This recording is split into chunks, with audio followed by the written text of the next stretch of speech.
Hello students, कैसे हैं आप सब लोग। आई होप आप लोग बिजनेस स्टडीज का रिवीजन बहुत अच्छे से कर रहे हो। आखिरी पेपर है यार, जी जान लगा दो। जितना ज्यादा स्कोर कर सकते हो, जितने ज्यादा नंबर बटोर सकते हो ना क्लास, उतना बटोर लो। आई प्रॉमिस कि मैं तुम्हें ए टू जेड हर एक चीज करा रहा हूँ। लाइव आके भी रिवीजन कराऊंगा लास्ट 2 डेज के अंदर। सब कुछ हम लोग करने को रेडी हैं। बस आप लोग मेहनत करो मेरे साथ साथ। जो मैं बता रहा हूँ ना उसको अच्छे से कर लो। टेलीग्राम पे इसके नोट ले लो। एसपीसीसी ऐप पे 3 प्रीमियम मॉक टेस्ट पड़े हैं, उनको भी बनाओ। आखिरी पेपर है क्लास, कोई भी लापरवाही मत करो। फिर भले ही एक हफ्ते तक बिल्कुल पढ़ाई लिखाई से दूर रह के एंजॉय करना, बट अभी लास्ट के जो दिन है ना, प्लीज हार्ड वर्क कर लो उसमें अच्छे से। एक एक करके सारे के सारे डिफरेंसेस बनाते हैं। चलो, एक ऑर्गेनाइजेशन को इफेक्टिवनेस और एफिशिएंसी के बीच में बैलेंस क्रिएट करना। अच्छी ऑर्गेनाइजेशन वो नहीं जो इफेक्टिव, अच्छी ऑर्गेनाइजेशन वो नहीं जो एफिशिएंट, अच्छी ऑर्गेनाइजेशन वो है जो दोनों के बीच में बैलेंस क्रिएट करता है। इफेक्टिव में पहले टी आ गया, टी फॉर टाइम, काम को टाइम पे पूरा करना। इसके अंदर क्लास एफिशिएंट भी बोल सकते हैं इसको, लास्ट में टी आता है। एफिशिएंसी भी बोल सकते हैं। यहाँ पे लो कॉस्ट में पूरा करना काम। अगर एक इंसान लो कॉस्ट में काम पूरा कर रहा है, भले ही लेट कर रहा है, तो वो एफिशिएंसी। एक इंसान टाइम पे काम पूरा कर रहा है, भले ही वो बहुत हाई कॉस्ट में कर रहा है, तो वो इफेक्टिवनेस है। लो कॉस्ट और समय भी कम, तो दोनों को मिलाएंगे तो बोथ एफिशिएंट एंड इफेक्टिवनेस। ये टाइम ओरिएंटेड होता है, ये कॉस्ट ओरिएंटेड होता है। यहाँ पे हम एंड रिजल्ट तक पहुँचते काम हो जाना चाहिए। यहाँ पे हम कॉस्ट कम करने की बात करते हैं। यहाँ सही सही काम करो, यहाँ सही तरीके से करो ताकि कॉस्ट कम हो। Difference between unity of command and unity of direction, principles of management में इसमें भी बच्चों को प्रॉब्लम होती है, कंफ्यूजन होता है। तो यार मीनिंग की बात करें, यूनिटी ऑफ कमांड का मतलब आपको एक बॉस की सुननी है। ऑर्डर एक ही बॉस से लेना है क्लास। आप डिफरेंट बॉसेस से ऑर्डर लोगे तो बहाना मिल जाएगा आपको काम ना करने का। यूनिटी ऑफ डायरेक्शन में क्या है, each group of activity having same objective must have one head and one plan. इसका है वन हेड वन प्लान। भैया सबके सब एक ही दिशा में चलो, पहले उस गोल को अचीव करो, फिर दूसरा गोल अचीव करो। आपके लाइफ में ऐसा होता होगा, कुछ सोच रहे हो, फिर सोचो नहीं ये वाला नहीं, ये वाला काम कर लो, ये वाला नहीं, ये वाला नहीं। एक काम ठानो, उसको पूरा का पूरा करो। एक दिशा में चलो, सबके सब एक दिशा में चलेंगे। एम की बात करें, इट प्रिवेंट डुअल सबऑर्डिनेशन। ध्यान रखना ये केस स्टडी है, कीवर्ड है ये। कौन सा प्रिंसिपल्स डुअल सबऑर्डिनेशन को रोकता है, यूनिटी ऑफ कमांड। और कौन सा प्रिंसिपल ओवरलैपिंग ऑफ एक्टिविटी को रोकता है, यूनिटी ऑफ डायरेक्शन। तो ये ध्यान रखना, ये कीवर्ड है, ठीक है। इंप्लीकेशन की बात करें, इफेक्ट एन इंडिविजुअल एम्प्लॉय, तो यूनिटी ऑफ कमांड क्लास क्या करता है, इंडिविजुअल एम्प्लॉय को अफेक्ट करता है, जबकि ये अफेक्ट करता है होल ऑर्गेनाइजेशन को, राइट। नेक्स्ट है comparison between Taylor and Fayol contribution. Taylor और फेयोल का जो कंट्रीब्यूशन है ना, उसका कंपैरिजन करना है। सीबीएसई के सैंपल पेपर में भी इस साल ये क्वेश्चन था। तो कंसर्न की बात करें, Taylor's technique and principles are concern with workers efficiency. Taylor की जो प्रिंसिपल्स और टेक्निक हमने पढ़ा था, एफडब्ल्यू टेलर की, जो कि साइंटिफिक प्रिंसिपल्स ऑफ मैनेजमेंट के अंदर पढ़ा, वो वर्कर्स की एफिशिएंसी की बात है। फेयोल हमेशा बात करता है मैनेजमेंट एफिशिएंसी की। फेयोल के जो 14 का 14 प्रिंसिपल्स है ना, वो मैनेजमेंट एफिशिएंसी को बढ़ाने की बात करता है। लेवल की बात करें, Taylor started his studies approach from lowest level. Taylor class worker से बात करता है और वर्कर सबसे लोएस्ट लेवल से शुरू हो जाते हैं, जबकि फेयोल अप्रोच करता है हाईएस्ट लेवल, टॉप मैनेजमेंट की। एम्फेसिस की बात करें, Taylor laid great emphasis on standardisation of work. Taylor class बात करता है स्टैंडर्डाइजेशन ऑफ वर्क की, जबकि फेयोल क्लास बात करता है फंक्शंस ऑफ मैनेजर, मैनेजर कैसा बिहेव करेंगे। ये जो 14 प्रिंसिपल है ना फेयोल के, वो बेसिकली मैनेजर को गाइड करने के लिए है, लेकिन ये सारे के सारे टेलर के टेक्निक प्रिंसिपल्स वो वर्कर्स को गाइड करने के लिए। फोकस की बात करें, Taylor main focus to eliminating wasteful movement. जो वेस्टफुल मूवमेंट है ना क्लास, मेथड स्टडी लगा के, मोशन स्टडी लगा के, वो सब हटाना है। Saving energy of workers, it forces increase in productivity. तो ये प्रोडक्टिविटी को बढ़ाने की बात करता है, जबकि फ्यूल फोकस करता है development of principles better management, कि मैनेजमेंट कैसे बेहतर बने। ओवरऑल ऑब्जेक्टिव को अचीव करने की बात करता है, ओवरऑल ऑर्गेनाइजेशन की ग्रोथ की बात करता है। मैनेजर ग्रो करेंगे तो ऑर्गेनाइजेशन पूरी ग्रो करेगी। टेलर मेन कंट्रीब्यूशन, जो कंट्रीब्यूशन की बात करें, Taylor's main contribution was development of scientific principle, scientific technique develop किया था, जबकि क्लास फ्यूल ने क्या डेवलप किया, 14 प्रिंसिपल्स ऑफ मैनेजमेंट। कोई भी 4-5 लिख सकते हो अगर आता है तो। पर्सनालिटी की बात करें, Taylor develop as a personality of scientist and become famous as a father of scientific management, जबकि ये फादर ऑफ क्या थे, जनरल मैनेजमेंट, ठीक है। ये रिसर्चर थे, प्रैक्टिशनर थे, और ये फादर ऑफ जनरल मैनेजमेंट, ये है फादर ऑफ, आप जैसे नोन एज, आप पर्सनालिटी जगह लिख सकते हो known as father of scientific management, father of general management. Unity of command की बात करें, टेलर जो है वो यूनिटी ऑफ कमांड को फॉलो नहीं करते, कहते हैं 8 बॉस होने चाहिए, जबकि फ्यूल कहता है क्लास सिर्फ एक ही बॉस होना चाहिए, 1 यूनिट 1 प्लान, ठीक है। और या फिर सॉरी, डायरेक्शन जो है आपको ऑर्डर जो लेना है वो एक बॉस से लेना है। यहाँ पे क्या है class, 8 bases. Expression, Taylor's technique are express as scientific management, जबकि Fayol technique express as general theory of management या general theory of administration. Applicability, applicable to specialise situation. देखो टेलर के जो प्रिंसिपल्स हैं वो स्पेशलाइज सिचुएशन के लिए है। वो टेलर के प्रिंसिपल समझाओगे ना तो हर किसी को हजम नहीं होगा। फेयोल के 14 का 14 प्रिंसिपल यूनिवर्सल एप्लीकेबिलिटी एक तरीके से समझा सकते हो। जैसे प्रिंसिपल ऑफ इक्विटी है तो छोटी कंपनी, बड़ी कंपनी, घर, हॉस्पिटल, स्कूल सब में लगेगा। डिवीजन ऑफ वर्क आप सब में आपने किया भी होगा लाइफ में कि मैं ये वाला काम कर लेता हूँ, तो घर में भी ऐसे होता है। हम घर परिवार में कोई पापा कोई और काम करते हैं, मम्मी कोई और काम करते हैं, हम लोग कोई और काम करते हैं। तो यहाँ पे सबके लिए एप्लीकेबल है इसके प्रिंसिपल्स। इसके प्रिंसिपल क्लास स्पेशलाइज केसेस के लिए है, ठीक है। Now difference between policies and rules. Policy और रूल का डिफरेंस, इसमें बहुत कंफ्यूजन होता है। As a type of plan policy क्या है, रूल क्या है। तो सबसे पहले policy are organisations own way of handling problem. Policies क्या होते हैं, कंपनी खुद का तरीका कि हम प्रॉब्लम कैसे हैंडल करेंगे। लेकिन रूल्स क्या है, नॉर्म्स, एक्शंस और नॉन एक्शंस, क्या करना है क्या नहीं करना एम्प्लॉय के लिए। पॉलिसी एक जनरल स्टेटमेंट है जबकि रूल्स एक स्पेसिफिक स्टेटमेंट है। पॉलिसी बात करता है क्लास आम तौर पे जैसे नो क्रेडिट सेल पॉलिसी, लेकिन ये बात करता है स्पेसिफिक चीज के लिए कि भाई ये चीज करना मना है, ये रूल है हमारी कंपनी का। Policy is guide for decision making and thinking. Policy guide करता है डिसीजन लेने में, जबकि रूल गाइड करता है आपके बिहेवियर ऑफ एम्प्लॉइज, कैसा बिहेव करना है। Policy describe what is to be done under different situation. Policy बताता है अगर आप फंस गए तो आप अलग अलग सिचुएशन में क्या क्या किस तरीके से बिहेव करोगे, क्या करोगे। जबकि रूल डिस्क्राइब करता है what is to be done and is not to be done, क्या करना है क्या नहीं करना, इसके बारे में बताता है। Policy are less rigid. Policy class जो है लेस रिजिड है, रूल्स आर वेरी रिजिड। देखो रूल्स जो है वो चेंज नहीं होते। रिजिड मतलब that can not be change, rule is rule कहते हैं ना, लेकिन पॉलिसी चेंज हो सकती है। उधार नहीं देने की पॉलिसी है। स्कूल में 90% से ऊपर के एडमिशन होते हैं, नहीं लेते वो लोग 90% से कम किसी के आए तो, बट फिर भी फ्लेक्सिबल है, वो चीजें हो जाती हैं डोनेशन वगैरह देके। एग्जाम्पल की बात करें, policy of giving student securing more than 60% marks, ये एग्जाम्पल है। और no smoking in office premises, ये क्या है क्लास, रूल्स। ओके। फॉर्मल और इनफॉर्मल ऑर्गेनाइजेशन, ऑर्गेनाइजिंग चैप्टर में फॉर्मल ऑर्गेनाइजेशन की बात करें जो बेसिकली अथॉरिटी रिलेशनशिप की बात करता है। इनफॉर्मल ऑर्गेनाइजेशन बात करता है नेटवर्क ऑफ सोशल रिलेशनशिप। देखना, formal organisation authority, responsibility, accountability इनकी बात करता है, जबकि इनफॉर्मल ऑर्गेनाइजेशन बात करता है सोशल रिलेशनशिप की, गैदरिंग्स की, गेट टुगेदर की, है ना, उसकी। Origin arises as result of company rules and policy. Class सीधी सी बात है, कंपनी के रूल पॉलिसीज हैं, इस वजह से क्लास कम्युनिकेशन किया जाता है, लेकिन ये सोशल इंटरेक्शन के लिए किया जाता है। अथॉरिटी की बात करें, arise by virtue of position of management. ध्यान रखना जो अथॉरिटी है क्लास वो बेसिकली मैनेजमेंट, जो भी पोजीशंस मैनेजमेंट की है उसके अकॉर्डिंग क्लास उसको अथॉरिटी दी जाती है, लेकिन ये क्लास आपकी पर्सनल क्वालिटीज के ऊपर डिपेंड करता है कि आप कैसे बिहेव करते हो। Behaviour directed by rules, rules के अकॉर्डिंग बिहेव करते हैं। यहाँ पे क्लास कोई बिहेवियर सेट नहीं होता, कोई भी क्लास इनफॉर्मल में कैसी बात कर सकता है, कुछ भी। Flow of communication, communication take place through a scalar chain. Communication scalar chain से फॉलो होता है, लेकिन यहाँ पे क्लास कोई भी स्केलर चेन फॉलो नहीं होता इनफॉर्मल में। नेचर इनफॉर्मल बहुत फ्लेक्सिबल है, मैसेज कितने भी बदल सकते हो मैसेजेस को, ये रिजिड है, चेंज नहीं होता। क्लास यहाँ पे लीडर कौन है, managers. Leader may or may not B a manager. ध्यान रखना क्लास, जो फॉर्मल ऑर्गेनाइजेशन है वहाँ पे जो मैनेजर होता है क्लास वही लीडर होते हैं, लेकिन यहाँ पे कोई भी क्लास जो leaders may or may not be manager, they are chosen by the group. तो ग्रुप डिसाइड करता है कि हमारा लीडर कौन होगा, जरूरी नहीं कि वो मैनेजर ही हो, ठीक है। Difference between authority, responsibility and accountability. Authority क्या है class, right to command. Responsibility obligations, काम करने की जिम्मेदारी। Answerable for non accomplishment of task, ये हो गया क्लास अकाउंटेबिलिटी। डेलीगेशन की बात करें, डेलीगेशन अथॉरिटी डेलीगेट किया जाता है। Responsibility can not B entirely, थोड़ी बहुत रिस्पॉन्सिबिलिटी आपकी रहेगी, पूरी की पूरी रिस्पॉन्सिबिलिटी आप डेलीगेट नहीं करोगे।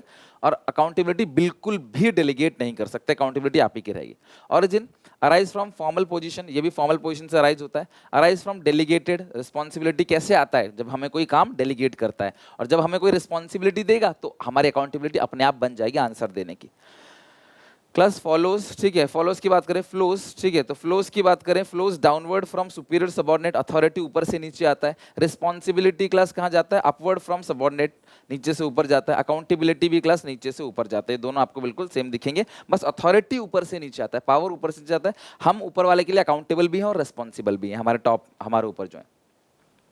डिफरेंस बिटवीन फंक्शनल और ऑर्गेनाइजेशन स्ट्रक्चर, आपको बोलेगा कि कौन सा स्ट्रक्चर है, कौन सा स्ट्रक्चर है क्लास, तो फंक्शनल और डिविजनल। फंक्शनल की बात करें, फॉर्मेशन आप बेसिस के साथ लिखोगे क्लास, ये किसी ना किसी फंक्शन के बेसिस पे होता है और ये किसी ना किसी प्रोडक्ट बेसिस पे होता है। यहाँ पे मल्टी प्रोडक्ट होता है, यहाँ सिंगल प्रोडक्ट है। अकाउंटेबिलिटी एंड रिस्पॉन्सिबिलिटी, फंक्शनल में क्लास आप अकाउंटेबिलिटी ठहरा नहीं सकते किसी को, difficult to accountable anyone, because sale नहीं हुई तो वो दूसरे डिपार्टमेंट डाल देगा, दूसरे डिपार्टमेंट पे डाल देगा वो। लेकिन यहाँ पे क्लास अगर किसी प्रोडक्ट की सेल नहीं हुई तो फिर वही इंसान जिम्मेदार है। तो यहाँ पे difficult to fix responsibility, easy to fix responsibility. ये सस्ता है क्लास, वन प्रोडक्ट है, बहुत प्रोडक्ट है क्लास, इसलिए महंगा है। अगर हम बात करें तो लेस चांस, यहाँ पे डेवलपमेंट ऑफ मैनेजर। फंक्शनल में क्लास सिर्फ आप एक ही फंक्शन की ट्रेनिंग मिलती है, एक ही फंक्शन आप करते हो तो डेवलपमेंट होने के चांस कम है। लेकिन यहाँ पे क्लास की आप मल्टी फंक्शन परफॉर्म करते हो, आप उस प्रोडक्ट के रिगार्डिंग सेल परचेज सब संभालते हो एक डिपार्टमेंट में, तो यहाँ पे डेवलपमेंट के ज़्यादा चांस है। स्पेशलाइजेशन की बात करें, ये फंक्शनल स्पेशलाइजेशन, इसको ऑक्यूपेशनल स्पेशलाइजेशन भी बोलते हैं, ठीक है, और इसे बोलते हैं प्रोडक्ट स्पेशलाइजेशन। अगर तुम्हें हाई स्पेशलाइजेशन चाहिए प्रोडक्ट फंक्शन के अंदर, फंक्शन में, तो तुम फंक्शनल में जाओगे। Coordination class, compare to divisional less companies producing more product. Class division less when company, जब क्लास कई बार आप बहुत ज़्यादा प्रोडक्ट बना रहे हो, ऐसे सुटेबल एक कंपनी एक प्रोडक्ट के लिए होता है, बट आप मल्टी प्रोडक्ट बनाते हो तो कोऑर्डिनेशन घट जाता है। यहाँ पे बेटर कोऑर्डिनेशन है, बिकॉज एक प्रोडक्ट की सारी एक्टिविटी एक ही डिपार्टमेंट में हो रही है, तो इजी टू कोऑर्डिनेशन है।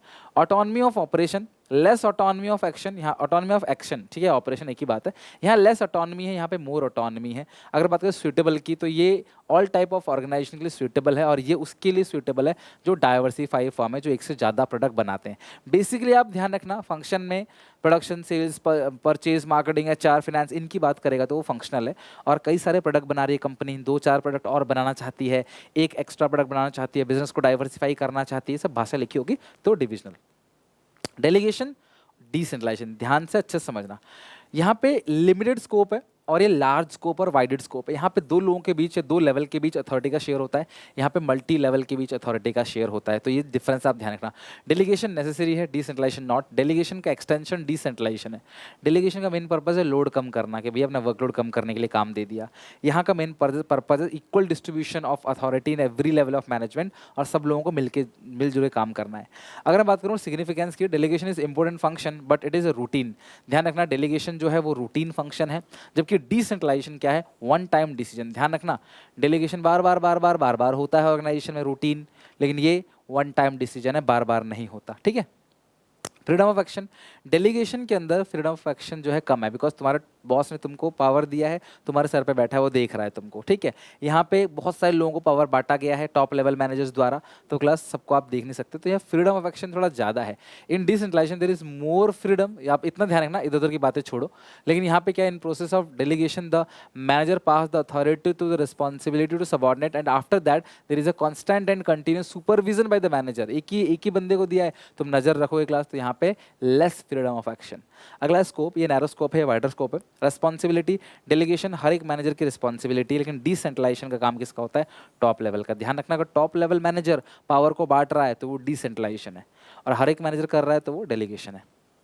डेलीगेशन कंपलसरी है, डिसेंट्रलाइजेशन ऑप्शनल है, कंपलसरी। छोटी कंपनी तो ये नहीं होगा, सिर्फ डेलीगेशन होगा। पर्पस की बात करें, यहाँ वर्कलोड कम करने का पर्पस है, यहाँ increase the role of subordinate, subordinates का रोल, उनके अंदर एक मैनेजरल टैलेंट डेवलप करना यहाँ मेन मोटो है, कि भाई वो एक मैनेजर की तरह काम करें। Grant of authority, authority is granted by immediate superior, authority just मेरे ऊपर जो बॉस है उसने मुझे दिया है, मैं अपने से नीचे वाले को दूंगा। लेकिन यहाँ पे authority is granted by top level. ध्यान रखना, डिसेंट्रलाइजेशन कौन करता है, top level. Difference between training and development, staffing में ये पॉइंट भी इंपॉर्टेंट है, ट्रेनिंग डेवलपमेंट का डिफरेंस। ऐसा नहीं कि डिफरेंस से सिर्फ डिफरेंस ही आएगा, आप जो डिफरेंस पढ़ रहे हो, उससे जो नॉलेज मिल रही है, उससे 1 मार्कर क्वेश्चन भी सॉल्व कर सकते हो, आंसर्स को भी बेहतर बना सकते हो। जैसे ट्रेनिंग की बात करें, process of increasing knowledge and skills, basically training का मतलब है क्लास टीचिंग, स्किल्स को टीच करना ही क्या है क्लास, ट्रेनिंग है। डेवलपमेंट क्या है, learning and growth, learning growth की बात करें, लॉन्ग टर्म की बात करें ना, वो डेवलपमेंट है। It is to enable the employees to do, अपना काम बेहतर तरीके से कर सके, उसी लिए क्लास उसको ट्रेनिंग दी जाती है। लेकिन ये क्लास आपके ओवरऑल ग्रोथ के लिए, वर्कर खुद ग्रोथ करे, कंपनी चाहती है, तो वो डेवलपमेंट है। ट्रेनिंग बेसिकली जॉब ओरिएंटेड है, काम से ओरिएंटेड है, जबकि डेवलपमेंट क्या है क्लास, करियर ओरिएंटेड है। ये बहुत बड़ा टर्म है development as compare to training. अगला है फॉर्मल और इनफॉर्मल कम्युनिकेशन का difference. Same to same informal और फॉर्मल ऑर्गेनाइजेशन जैसा ही है। तो कम्युनिकेशन की बात करें तो मीनिंग क्लास, यहाँ पे दो लोग ऑफिशियली अटैच हैं, एक दूसरे से कम्युनिकेट कर रहे हैं, और ये दो लोग क्लास ऑफिशियली अटैच नहीं है। अगर नेचर की बात करें, फॉर्मल रिजिड है आप इसको चेंज नहीं कर सकते इस मैसेज को, और जो इनफॉर्मल है वो डायनामिक है, फ्लेक्सिबल, आप इस मैसेज को चेंज कर सकते हो। फॉर्मल ओरल और रिटर्न होता है, बट प्रेफर किया जाता है क्लास रिटर्न, इनफॉर्मल क्लास अक्सर ओरल ही होता है। दोस्त हम बातचीत करते हैं तो लिख के थोड़ी करते हैं। Scalar chain, here scalar chain follow. अब स्कूल वाले नोटिस भेजेंगे तो लिख के भेजेंगे, हम दोस्तों को बताएंगे तो ऐसी कॉल पे या मैसेज पे बता देंगे। Here scalar chain follow, formal organisation या फॉर्मल कम्युनिकेशन में स्केलर चेन फॉलो होता है, लाइन ऑफ अथॉरिटी होती है ना, हिरार्की, लाइन बाय लाइन सबको मैसेज पास किया आता है। यहाँ दोस्तों में कोई स्केलर चेन नहीं होता। नीड की बात करें, ये ऑर्गेनाइजेशन की नीड है, भैया फॉर्मल कम्युनिकेशन होना जरूरी है।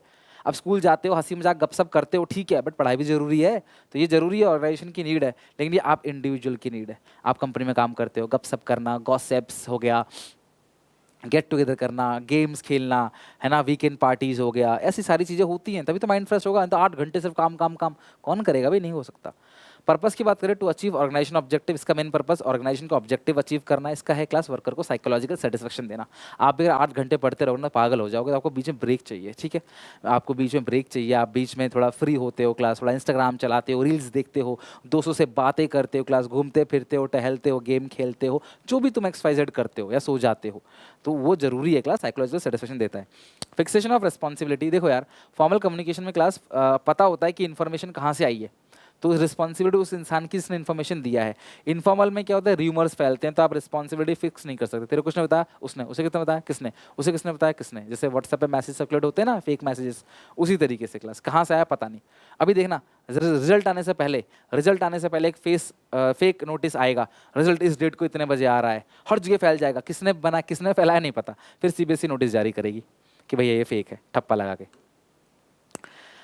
प्राइमरी मार्केट और secondary market, new issue market, है ना, दोनों के दोनों कैपिटल मार्केट का हिस्सा है। तो प्राइमरी मार्केट जो है क्लास न्यू इश्यू मार्केट है, यहाँ नई सिक्योरिटीज को बेचा खरीदा जाता है। Secondary market second hand securities को खरीदता बेचता है। देखो बच्चों, मैंने कोशिश की कि IP के पेपर के बाद से पूरा सिलेबस ही फिर से करा दिया इस 1.5 दिन के अंदर।